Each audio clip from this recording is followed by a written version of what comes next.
started to pray. And even as I'm talking about it, I can remember it and feel it. I felt like my heart just ripped open. Just ripped open. I didn't know what to say. I began to cry. And I mean, I began to cry.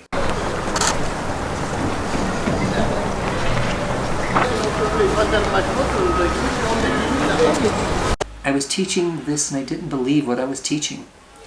So after I finished all of those years of school and training and working in the church, I said, I can't do this anymore.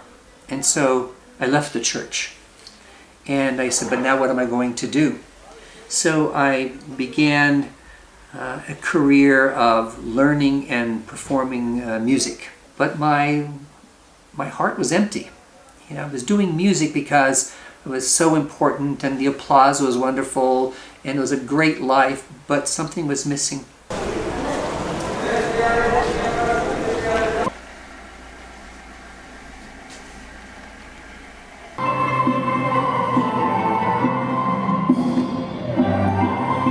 Bismillahirrahmanirrahim.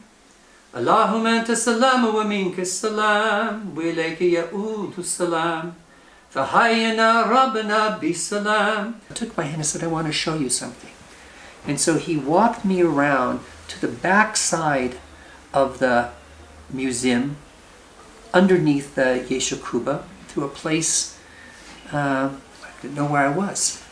And he said to me, this place is called the Niyaz Penjarasi. He called it the wishing window. And Makam Chalabi brought me there and he said, we come here and pray. He says, let me show you. And so he walked up the steps and stood in front of the Niyaz Penjarasi and began to make dua. And I stood there watching him. And I looked around because there was snow on the ground. And there was one single red rose over here that was blooming. It was beautiful. And I turned back and Chalabi had finished praying and he came down. He said, now it's your turn to pray.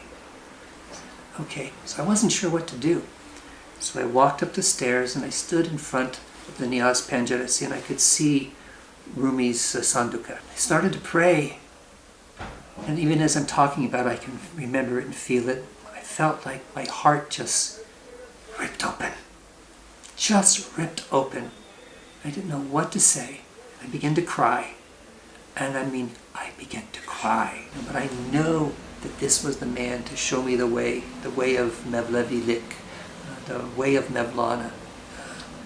And we know that the way of Mevlavi is the way of Hazrati Muhammad sallallahu alaihi wasallam. I knew I needed to become Muslim. I knew that. So it was that next year where I became a Muslim, alhamdulillah.